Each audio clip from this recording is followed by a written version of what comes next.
Becoming a parent these days, it's just a whole different world. The starting line for families has completely shifted. The tools we use are straight out of science fiction, and the price tag? Well, it's just gone through the roof. So let's really dig in. What does it actually cost to have a kid in the 21st century?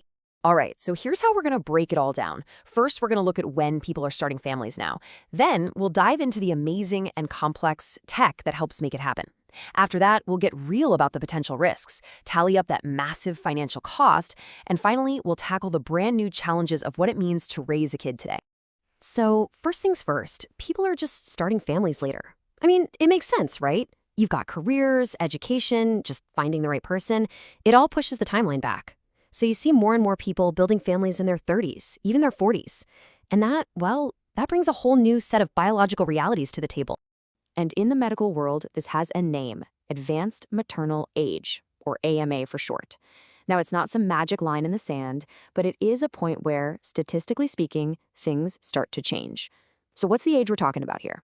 35. That's the number. It's the age when fertility tends to take a more noticeable dip, and the chances for certain complications start to creep up. That's why it's become such a key benchmark in reproductive medicine. But wait, this isn't just a story about moms. Not at all. There's a concept for dads, too. Advanced paternal age. And a lot of the research is now showing that a father's age plays a really significant role in the health of his kids. And for men, that threshold is generally considered to be around 40. This is especially true when you start looking at the increased risk for certain neurodevelopmental conditions in children, like autism. Okay, so if people are starting families later, how are they dealing with these biological clocks? Well, this is where modern technology just swoops in. We're talking about incredible tools like IVF and surrogacy that are totally rewriting the rulebook on what's possible. So let's get down to brass tacks. Let's say you're a woman over 40 and you're turning to IVF, one of the most common options out there. What are we really talking about in terms of success rates? Okay, now this is where it gets really interesting. Look at these numbers. If a woman over 40 uses her own eggs, the success rate is just 7.6%. But if she uses donor eggs, that number skyrockets to 53%. It's a huge difference. And what this tells us is pretty incredible. The success of IVF is much, much more about the age of the egg than the age of the woman carrying the baby. And since donor eggs usually come from younger women, well, that explains that massive jump in success. Beyond IVF, there's another major path to parenthood: surrogacy. But here's the thing. This isn't just a medical procedure. Oh no, it's a journey that throws you into this incredibly complex global web of laws, ethics, and a lot of money. And this table just lays out what a maze it is for parents. So take the US. On the one hand, you get the best legal protection, but wow, look at that price tag. Then you've got a place like Ghana, which has a regulated system that's more affordable. And then there's the UK, which is a whole different beast. It's an altruistic model, meaning surrogates only get paid for their expenses, no fee. But here's the kicker. The agreements aren't legally binding, and the surrogate is considered the legal mother when the baby is born. Imagine that. It creates this period of huge legal uncertainty for the parents who are waiting. All right, let's shift gears and talk about risk. Because with parents getting older, it's just really important that we understand what the data says about health outcomes for the kids. Okay, I want you to just look at this number for a second. 5.75 times. What on earth could that be? That is the increased risk of a child having autism if their dad is over 40 compared to a dad who's under 30. That's a huge number, and it ties right back to what we were talking about with advanced paternal age. And it's not just autism. Research shows similar patterns for other conditions too. This chart here is based on what's called a meta-analysis, basically a study of a bunch of other studies, and it shows that the relative risk of schizophrenia also goes up with the father's age. For dads over 50, the risk is 1.66 times higher. It's pretty notable. Now, it's really, really important to keep all this in perspective. Big health organizations like the NIH are quick to point out that while these statistical links are there, the vast majority of studies on kids born using these technologies are really reassuring. The truth is, the science is still pretty new, and we're still gathering that long-term data. Okay, so beyond all the biology, there's the price tag you can't avoid, the real, tangible, day in and day out cost of raising a child. And in the UK, that price is, brace yourself, over £212,000. And that's just to get one kid to age 18. We're not even talking about university costs here. That's a lot of money. So, where is all that cash going? Well, housing takes the biggest bite at 20%. No surprise there. Then you've got transport. But look at this huge 40% slice just called other. That's the real killer. That's your childcare, your clothes, your diapers, all those essentials that just keep adding up year after year after year. But you know, the price of being a parent today goes so much deeper than just money. After you've spent all that cash, you face what might be the biggest challenge of all: guiding your child's mental and emotional health through a world that's just full of pressure. And that's the other side of the coin, the other cost, and it's just as important. Take a look at this number, 1.5 million. It's a staggering figure, and it points to a massive, growing crisis. That's how many young people in the Philippines attempted suicide in a single year, 2021. It's just a shocking glimpse into this global mental health crisis among young people, and it's become one of the absolute defining challenges for parents today. So how do we tackle a problem this big? Well, we're turning to technology again. In places like the Philippines, where you have a tiny number of psychiatrists for a huge population, things like AI chatbots are being used to fill the gap. And that sounds great, right? But it's a real double-edged sword. It opens up this huge can of worms with massive ethical questions about privacy, about built-in bias in the algorithms, and the very real danger of mislabeling kids who are already so vulnerable. So let's just recap. We're starting families later. We're leaning on incredible and incredibly complex technology to make it happen. We're spending a small fortune to raise them. And then we're facing mental health challenges on a scale we've never seen before. There's no doubt about it, the journey of parenthood is more complicated than it has ever been. And that leaves us with one final big question. Are we really ready for it? Welcome to the Deep Dive. This is a show where we take some of the most complex and often disconnected research from different fields and really try to synthesize it into the crucial knowledge you need right now. And today we have a really unique and I think, frankly, a critical deep dive for you. We're tracking the evolving risks that are facing the next generation. Right. We're doing it by looking at sources from two completely different worlds. On one hand, you have the biological risks of, just creating a family. But on the other. The intense digital risks of the environment that young people now inherit. It's a whole different landscape. So our mission today is to uncover the most important and often, surprising insights from all this material. We've pulled from clinical journals looking at how advanced age impacts genetics, large epidemiological studies on fertility treatments. We also have ethical opinions from the American Society for Reproductive Medicine and some really eye-opening reports on AI and youth well-being. With some specific data points coming out of the Philippines and the UK. Right. That's right. It's a deep dive that really looks at two clocks ticking at the same time. You have the biological clock, which determines when a child is born, and then you have this new digital clock shaping how that child develops. Okay, so let's unpack this. And I think we should start with a concept that most people think they understand, which is the age factor in reproduction. For years, all the focus has been, pretty understandably, on advanced maternal age. AMA. And those maternal risks are absolutely real. They're very well documented. AMA is linked to things like aneuploidies, Which are chromosomal abnormalities like Down syndrome. Exactly. And also to serious obstetric complications. We're talking about higher rates of preterm birth, stillbirth, and conditions like pregnancy-induced hypertension and gestational diabetes. Can you give us a sense of the scale of that increase? I mean, how big of a jump are we talking about? Well, one piece of data we reviewed was incredibly stark. For women aged 50 or older, they had a 33.3% risk of pregnancy-induced hypertension. It's a third. Wow. A third.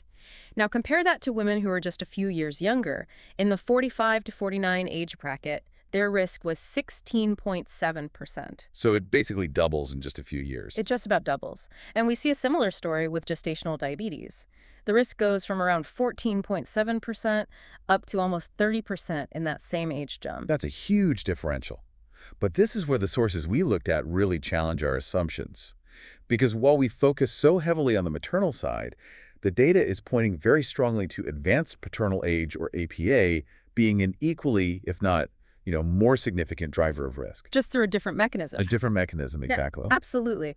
APA is usually defined as starting in the fourth or fifth decade of a man's life. And unlike women, whose egg supply is fixed from birth, men continuously produce sperm.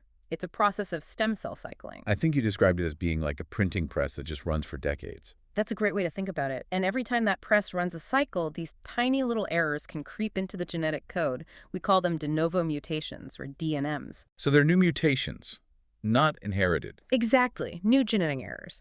So the older the father, the more cycles those stem cells have gone through, and the more of these, you could call them copy errors, have accumulated. And do we know how fast they accumulate? We do. The research quantifies this pretty clearly.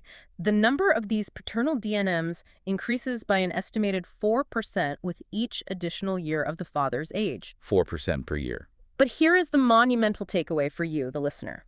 When we look at all the new mutations transmitted to a child, approximately 80% of them are on the paternally derived allele. 80%. 80%. Only about 20% are maternally derived. That is a massive paternal bias. So you're saying the father's age is essentially the main engine for new, non-inherited genetic risk. It's the main contributor, which raises some huge questions. Like whether genetic screening for older fathers should eventually become standard practice. That is exactly the conversation the medical community is starting to have. I mean, given that we can quantify the accumulation, it raises major questions about preventative counseling and screening. The risk may seem small for any one person, but it is real, and it is cumulative across the population. So what does this accumulation actually translate to? What are the real-world outcomes and conditions associated with APA? Well, it correlates with a pretty wide spectrum of serious, complex conditions in the offspring. These include major neuropsychiatric disorders like schizophrenia, autism spectrum disorders, and bipolar disorder. Okay. We also see associations with things like acute lymphatic leukemia and some rare conditions like achondroplasia. And it's not just medical conditions, is it? No, beyond the purely medical, APA has also been linked to psychological and developmental impacts. Things like shorter lifespans and an increased incidence of lower intelligence quotient, learning disabilities, depression, and anxiety. That paints a picture of, a steadily increasing risk the older a father gets. But the sources also mentioned a bit of a nuance to that the youngest parents face some elevated risks too. That's the important context. It's not always a straight line up.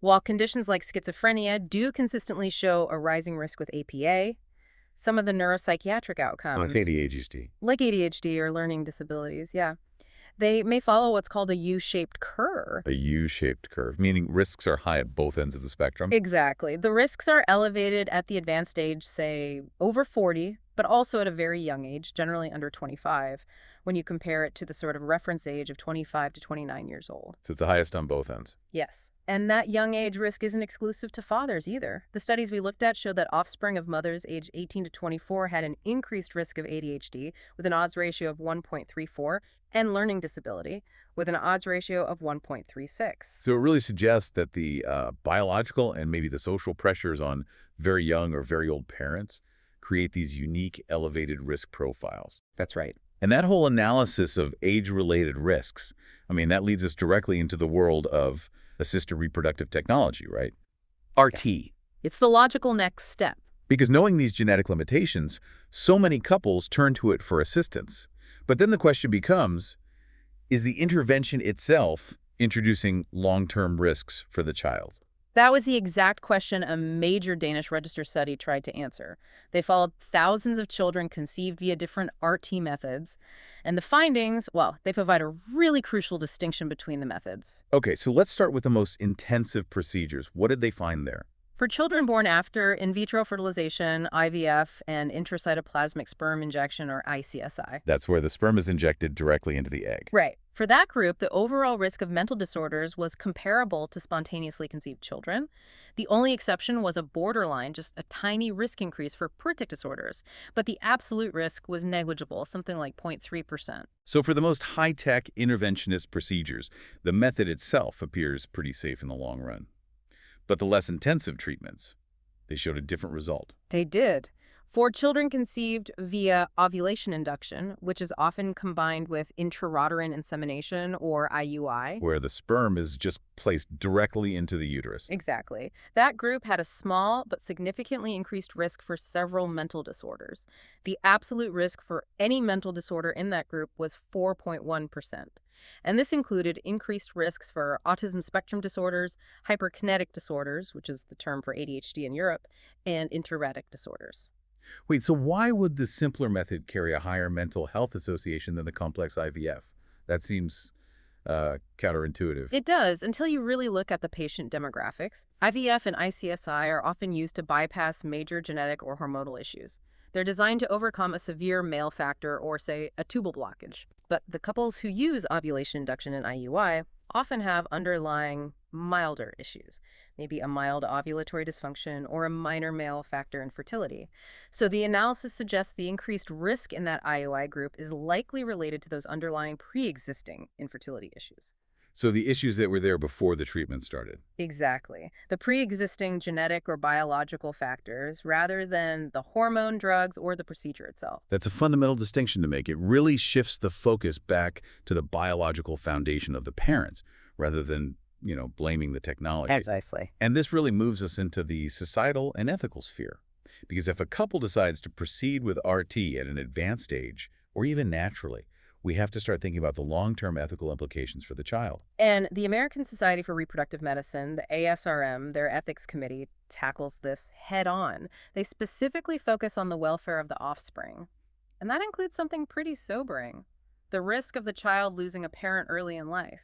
We're talking about a quantifiable lifespan risk here. What do they find? The risk increases very steeply with age. So if a child is born to a 50-year-old mother, there's a 13.8% risk that that mother will die before the child turns 18. And for a father of the same age? For a 50-year-old father, that risk climbs sharply to 21.7%. So more than 1 in 5. And if you move that up to age 70, a mother's risk is 57.6%, and a father's risk is almost 70%. That is just a staggering commitment. I mean, reproductive science is now asking us to put a quantifiable time limit on healthy, engaged parenting. And that's exactly why ASRM advises clinics to implement written policies with inclusion and exclusion criteria based on the predicted number of healthy life years a person has available for parenting. Just to ensure they have consistency and reduce any potential bias. Right. Now, we have to transition from that, heavy emotional and ethical cost to the purely practical economic cost. Because parenting is also a financial marathon. It's a monumental commitment. We looked at UK cost data, and it estimates the total average cost of raising one child in the UK up to age 18 at an astonishing £212,961. Over £200,000. Yep. And it's not just the obvious things like food and clothes driving that number, is it? No, not at all. The report highlights two areas in particular. One is housing, fuel, and power, which accounts for over £43,000. Okay. But maybe the most telling figure is for full-time childcare, nursery, and clubs. That can run parents nearly £90,000 from birth up to age 12. 90,000. Oh. I mean, that huge figure just underlines the massive commitment needed in those formative and clearly very expensive early years. It really does. And that necessity for such immense financial planning and commitment, it sets the stage for the most legally and ethically complex form of family building: surrogacy. Let's look at how the legal landscape is evolving in the Philippines, where the law has to balance this global demand with a sense of national identity. Well, right now, surrogacy in the Philippines operates in a kind of legal gray zone. There are no clear legal mandates. The current guidelines come from the Department of Health, which means they are ethical, but they aren't legally binding. So clinics have to be careful. Very careful. They operate quietly, and they often only offer procedures that they can label as altruistic, to avoid running into trouble under the Anti-Trafficking in Persons Act. It sounds like a situation that is crying out for a clear regulatory framework. It is, and there is one on the horizon. The proposed RT and Surrogacy Regulation Act of 2024 would establish a comprehensive legal structure. What would that do? The bill would create a new commission, the RT and Surrogacy Regulation Commission. It would restrict procedures to married or de-factoed couples between the ages of 25 and 50. Okay. And it would strictly require all procedures to be for altruistic purposes only. Commercial surrogacy would be prohibited. And there was a very specific clause in there relating to national identity, correct? Yes, and this is where it ties right into the national fabric. To establish Filipino citizenship, or jus sanguinis, which literally means the right of blood, the law mandates the use of either or both sperm or egg that possesses Filipino DNA. So it's a provision to ensure that even when technology is used to create a family, the child still has a genetic link to the nation. That's the intent. It's a fascinating example of how biological choices, financial realities, and national law all intersect. But now we have to pivot entirely. We've looked at the biological and policy risks of creating a family. Let's now look at the digital risks facing the youth who are already here. And we are shifting now to a public health crisis in progress. Mental health in the Philippines is a critical problem, and it's made so much worse by the fact that there are only 0.22 psychiatrists serving per 100,000 people. Just a huge capacity issue, and it hits the youth the hardest. It does. And the data shows this crisis is accelerating fast. Yeah. Suicide attempts among Filipino youth rose dramatically from 3% in 2013 to 7.5% in 2021.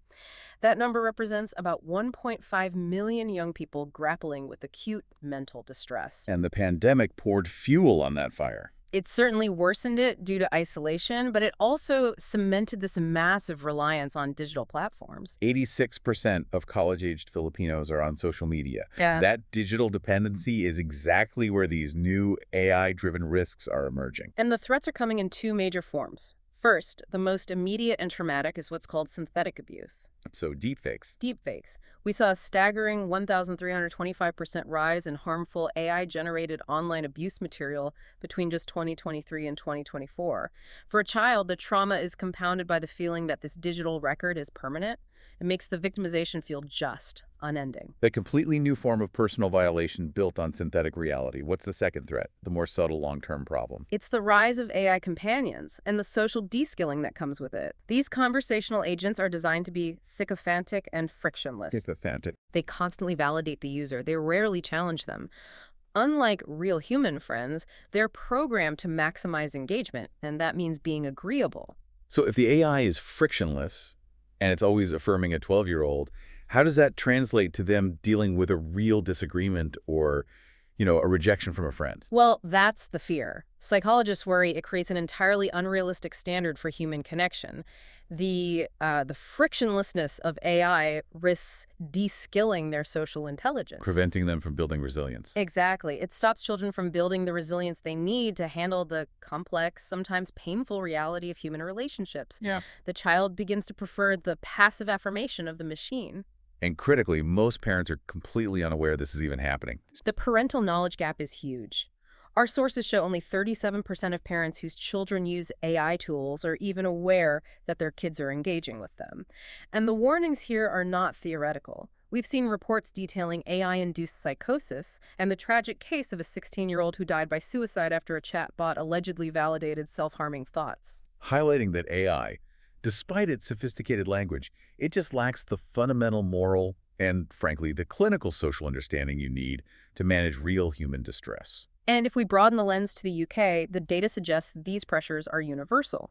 The 2025 Good Childhood Report showed low well-being across all 6 major domains: family, friends, schoolwork, health, for the first time since 2009. So it's a profound, persistent dissatisfaction. It is, and these intense digital pressures are only making it worse. The experts synthesizing this all seem to agree that the challenge is balancing protection against this digital displacement, where healthy development is replaced by screen time, with helping children build digital muscles to navigate this new reality safely. A blanket ban is impossible. It's impractical.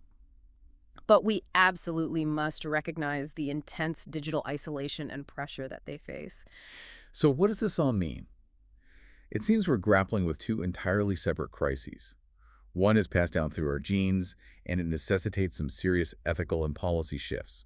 And the other is manufactured in our phones, demanding immediate public health intervention. I think the core takeaway for you, the learner, is the critical need for this multi-generational awareness. We have to navigate the nuanced risks of family planning, understanding that the majority of new genetic risk is coming from the paternal side. Right. And at the same time, we have to ensure we build ethical and safe digital environments for the children we raise, given the intense pressure and isolation they face. That 7.5% youth suicide attempt rate in the Philippines is a global siren call. The research suggests that although the individual disease risk from advanced paternal age remains small, the accumulation of de novo mutations in every single newborn means the consequences of raising the average age of fatherhood may compound dramatically over several generations. So the final thought for you is this: what unquantified societal shifts will we see 50 years from now as a result of the genetic and the digital choices we are making today?